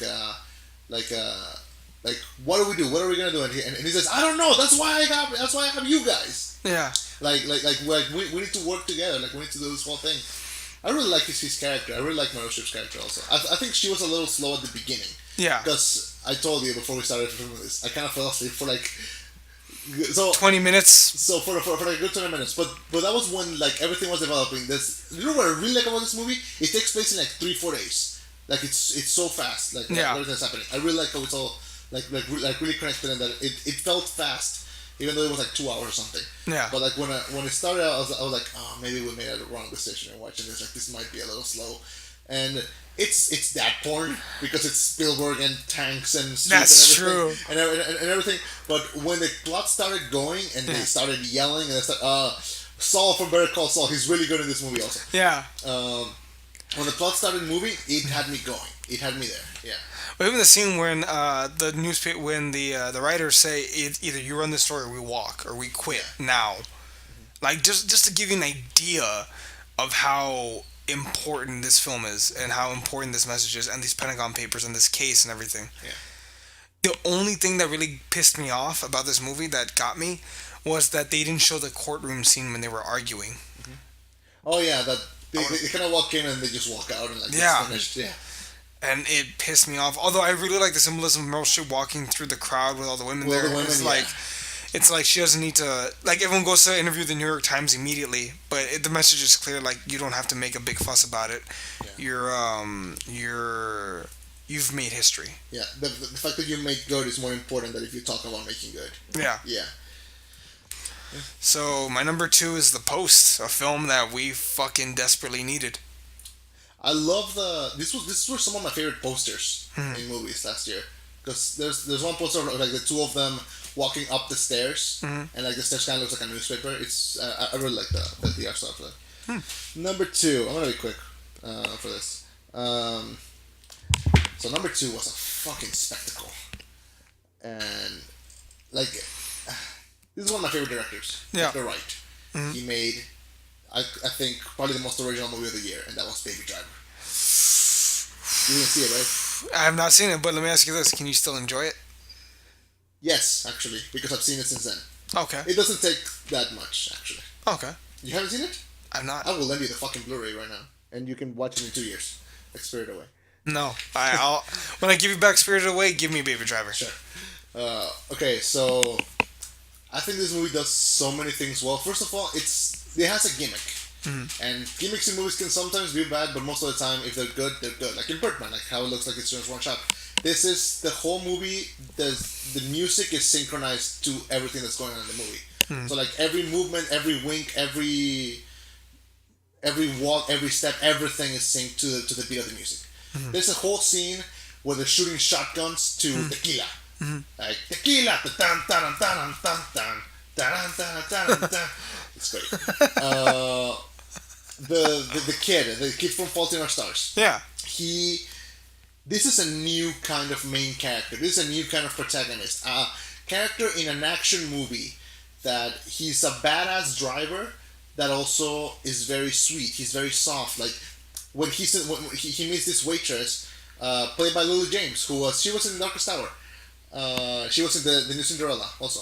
Oh, okay. Yes, yes, Yeah. yes. She's a waitress and like it's a love story between the two of them, but you can feel the chemistry that's going on, and you can feel it when he's walking. Like after meeting her, he's in his house and he's just dancing. He's just dancing because he feels in love, and it's just you don't see a main character, a guy in an action movie doing that, and I just felt like this is a new wave of protagonists, of male protagonists that show emotion. That he has an adoptive father who he can only talk to him in sign language, and he goes home to make dinner for him, to take care of him, and like he's got so much like you see him badass driving, but also doing that at the end of the day. Like he's so full as a character, and he's really good. Jamie Foxx is really fun in the movie. John Bernthal, the Punisher, he's really good in the movie. John Hamm. John Hamm and his humongous penis is really good in the movie. I've heard the rumors. I know. Okay. Asa Gonzalez, who she's Mexican. She was in telenovelas. We all made fun of her back in Mexico. She's fucking good in this movie. And Kevin Spacey is fine. Let me ask you this: when Kevin Spacey is there, Yeah. is he good? Yeah. It's hard to say it now. Yeah. It's just it's like watching a painting by Hitler. It's like, oh, that's beautiful, but your creator's a piece of shit. But like he actually has like one scene that's so fucking good where like he's talking with Jamie Foxx and he's explaining because Baby, the main character, he's got this thing in his ear where like he had this car accident, so he has like a ringing in his ear all the time, so he's very sensitive hearing. He has a hum in the drum. Yeah, so he always has like headphones to drown it out. And when he's explaining all that, he's also writing like this plan in this whiteboard, and he's explaining everything while he's about Baby while he's doing it, and then he finishes. When he finishes explaining, and then he just says like, "Oh look, I explained you that, and I also did the plan. That was really fucking amazing." And like he just nails those because he's like he went full Frank Underwood, like he's using the Frank Underwood voice, and he's a piece of shit, but he's good in the movie. So like it's like if you can separate the art from the artist, it's fine to watch this movie. It would suck if people ignore the movie just because of that. Like even I look what I did. Like I have the Blu-ray. You blacked him out, didn't you? No, you know the sticker that comes with like the price. I just put it. You see, he actually put it over Kevin Spacey. Not in the. Aww. Why don't you get a Sharpie and just just like I want to print like a little photo of Christopher Plummer and just put it there to show like he's been replaced. Oh, you even put it over here too? No, I think that was there. Oh, special Hawk team, badass. Yeah, so that's how I deal with that movie. I think if you're a fan of music and if you're a fan, this is also like one of those movies where like they use no CGI for the cars. Every car that is crashed is a car that is crashed, and you need to see this movie. It's a spectacle to the film, a film. I love it. Wow, love it. Well, I now know which your number one's gonna be. You don't know? Oh, I now know. Okay. I was betting between two, and you just confirmed that I was right. Okay, well, we'll talk about that a little bit. All right. My number one, and I'm gonna cheat here because fuck. It's fucking Justice League, isn't it? No, not just Justice League. I'm gonna cheat here because I'm gonna link these two because I enjoyed them both so much, and I genuinely laughed at both of them, and I genuinely laughed at both of them. So you have a tie for number one. Yes. Okay, that's new. A tie for number one. They're both DC films, Justice League, and Batman and Harley Quinn. You like Batman and Harley Quinn? I enjoyed it. Why didn't you? To be your number one?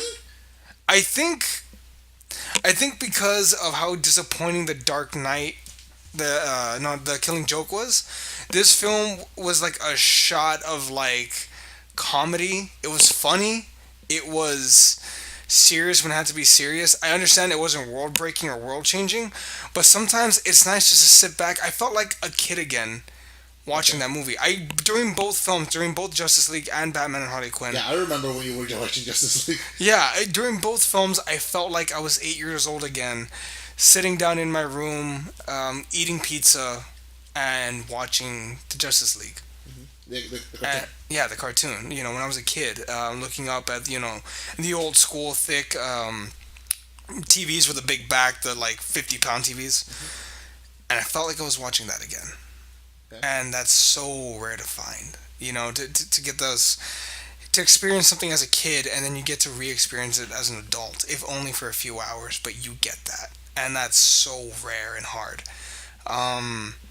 Again, I grew up as a DC kid. I grew up on Batman the Animated Series. I grew up on the New Adventures of Superman. I grew up on the Teen Titans and Justice League and Justice League Unlimited, Batman Beyond, and those are all poignant memories for me growing up.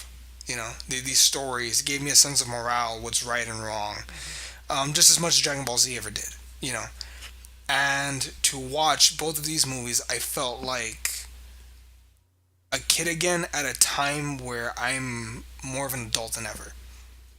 I can remember personally, this past few months have been very stressful, like stressful Yeah. more than any other time in my life because I at one point I was working 4 different jobs, 2 internships and two jobs, and it was a rare occasion where I had like 4 hours free on a Sunday afternoon. That's a rare occasion to have 4 hours free on a Sunday afternoon.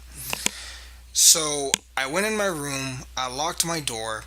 I had, I don't know, some barbecue with me, I guess. I can't remember exactly what the food was. And I found Batman and Harley Quinn on my Xbox. I found it and I played it. And for an uninterrupted time, which is rare in my house, Yeah. I sat down and I enjoyed this film. And I felt like a kid again. Because it's so rare that I get to watch something for the first time that I love. I remember the first time I heard, I think Haley's song from Eminem. And I remember I heard it at Target, walking around, looking at clothes. And I was just like, you know what? I'm finally gonna listen to it. I've been saving it for a special occasion because you can only ever listen to a song for the first time once. Yeah. You can only ever watch a movie for the first time once. And watching Batman and Harley Quinn it made me feel young again. At a time when I'm old. Same thing with Justice League. People have their opinions, fair enough. I understand it wasn't for everyone. But watching this cartoon that I loved as a child change into live action, to watch them as human beings, not just as cartoon characters, something that can be printed, something I can draw, but as living, breathing, living souls, doing this film, watching, Batman. A lot of people hated how Ben Affleck was kind of funny and silly, and there were some jokes at his expense. Well, no, the cartoon made some of those also. The part where like Wonder Woman pushes him and he's just like, I'm sorry. Yeah. Aquaman being a badass like he was in the goddamn cartoon. Flash, fucking hilarious. Superman keeping up with the Flash and smiling and with the bright colors. Cyborg, I genuinely didn't want Cyborg in this film. Yeah. Turns out I really liked him. Great voice. Yeah. Great voice for Cyborg. Yeah. Booyah. Yeah, when he said booyah, that was cool. Yeah. Oh my god, the scene when the Flash is running around Superman just looks at him, and I lost my shit. I remember, I was there. I genuinely lost my shit. You laughed like a small child in that scene. I was a small child. It was child. continuous for like 15 seconds straight. Yeah. Yeah, I was a small child. I didn't feel like Eduardo Luna II. I felt like Dito, the little 8-year-old kid who likes to watch cartoons in his underwear. I felt like that. Yeah. For 4 hours this past year, I managed to get that. It was during Batman and Harley Quinn, and it was during Justice League, and that's so rare. Even during Wonder Woman, as much as I enjoyed the film, I didn't feel like a kid again. I felt like I was watching a new experience. But watching Justice League, watching Batman and Harley Quinn made me feel like a kid again when it's necessary. And that's so rare, and I genuinely believe I'm not going to get that a second time in my life. If I do, great. But if this was the last time, then goddamn it, these two films. Yeah. Then that's why they're my number ones. Okay. I'm very glad I got to be part of that experience. Then. Yeah. I've told you this before. I'm not a big fan of the DC movies, but I'm so fucking glad that you like them. Not in a bad way, not because somebody has to like them, but because I'm so glad because these characters mean so much to you. I'm glad they don't disappoint you. What I think is irrelevant. I'm not connected to those characters like you are, but I'm glad that you like them. I'm so glad that you got to feel like that. So that's your number one? Yeah, the twin number ones. Alright, so you said you guessed my number one? Yeah, I know it. What is it? Say it. Coco. Yes, it's Coco. It doesn't take a genius, but I've not seen it, so I'm not gonna spoil it because it deserves. It's Pixar. It's our Lord Overlord's Pixar. Yeah. But I'm gonna also get. I'm also gonna get into why. I understand the basic premise, so I mean, go for it. It's. So the past few years haven't been really easy for me either. Yeah. Not just because of school, work, the recent graduation. There's a lot of things that are going on in my life. Right now, it's a time of a lot of change for me, and as we had mentioned before, I am not from here. Here legally, but I'm not from here. And I'm from Mexico, and I lived there my whole life till I was 18. Like that was like a lot of what is seen in this movie. It felt like a map out of my childhood. Like a lot of these things, I'm like, I've lived this. I've had this conversation. I know this. Like I've heard this, and in the past succession of years, the way this country that I am here as a guest, pretty much, it has seen my people has been disappointing and hurtful, and it has affected my life. I've had people come up to me and call me names. I've had heard all these things. And I just know that if people actually sat down and learned about where I come from, about Mexico, because it's a beautiful culture. It's so colorful, and there's so much to abstract. It's like a big jar of Miyazaki that's just waiting to come out. There's so much to get from there, and I think Guillermo del Toro said it best. Like somebody asked him after he won Golden Globes for The Shape of Water. They asked him, "How come you get to tap into darkness, solitude, death, like all these topics, but you remain a very cheerful individual?" And he just said, "I'm Mexican." Because nobody is more self-aware of death and what's gonna happen than us, because he said Americans mourn like they mourn death. We celebrate it. The Day of the Dead is a real holiday, and it has so much history, it has so much color, and we see it as a good thing. Like hey, let's remember the people from our past. And just this movie just nails that feeling so fucking well. And in a succession of years, where I felt so old, so hurt, so wrapped up in so many negative emotions, done by both the political aspect and just the fact that I'm growing. I wanted a movie that made me feel young again, to make me feel connected to where I'm from, and it just nails it. It nails the characters, it nails the family aspect. It nails the songs. The songs are actual, these are songs that you would hear there. These are songs that you would hear if you walk around Mexico in the street. You would hear things like this. Phrases, customs, the colors. I think Pixar created new colors for this movie because it's unreal. The second this kid enters the Land of the Dead, it's a fucking spectacle for your eyes. It's fucking porn for artists. It's just this is one of those movies where I almost want to invite everyone and be like, hey, it's on me, go watch it. There's so much, and I feel like the theme is universal. You don't have to be Mexican to like this movie. You don't have to be Mexican to understand it. But the theme of family, of connecting, of remembering, of knowing where you're from, not being stuck in the past, just remembering fondly to it. They nail that concept. It has probably the most beautiful song they have made for a Disney movie. I know it's Pixar, but this song, it's called "Remember Me." By the way, the whole soundtrack I think is way better in Spanish, but that's just my opinion.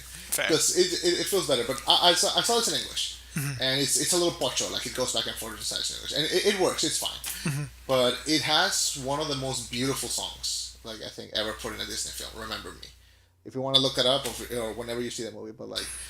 It's just so tied into what happens in the story, and the characters are so likable. The voice acting is really good, and it's just, man, I love it. This and Inside Out, dude. Pixar is like, I feel like they're like, what is Chema like? Let's make a movie about that. Like, What's gonna make him? What's gonna give him the what's gonna make feels? him keep buying our shit? Like, What's gonna give him the feels? yeah, and I love it. I got the little Funko of Miguel right over there. Oh, I see it. Yeah, it was. I went to see it with two friends of mine. And one of them was my Secret Santa that year, and he gave me that Nice. because I really like that.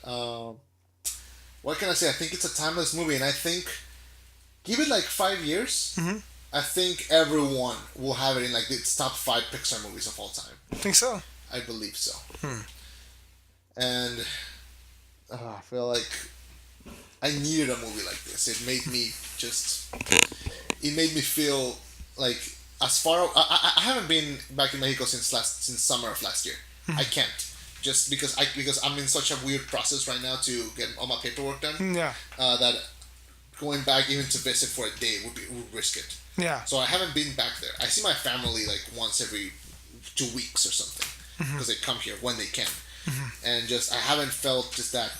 You haven't felt home. Yeah, and when I entered the theater and I sat down, I was home for like a little bit.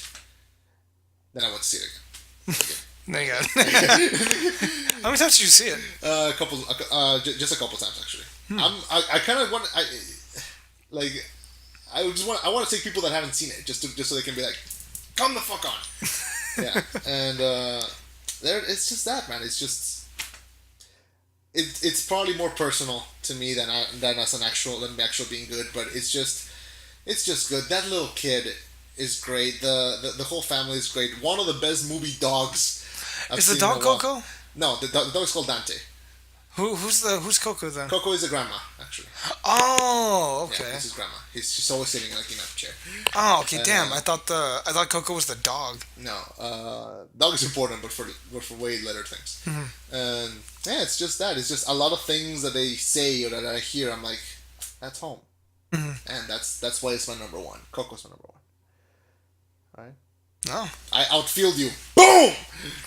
I don't know about that, man. I don't know about that. All right, so that was our last top 10. Our top, well, not our last top 10. Well, not last September. Our last top 10 on the FBA. Well, for the FBA, we're gonna be issuing some updates about where we're gonna be. We're probably not gonna be just in YouTube. We're working with Podbean, which I will show you that later. Cool. iTunes also, we'll work on that, and we'll come back. We're gonna do new things. We're gonna do fun things, and we will return. I think it's not the last we've ever done. So really glad we did this. Actually. Man. Yeah. Holy shit! Last FBA. Last FBA. Well, signing off for the last time. I'm Chema. I'm Eddie. And what do you want to say? Bye. Oh God.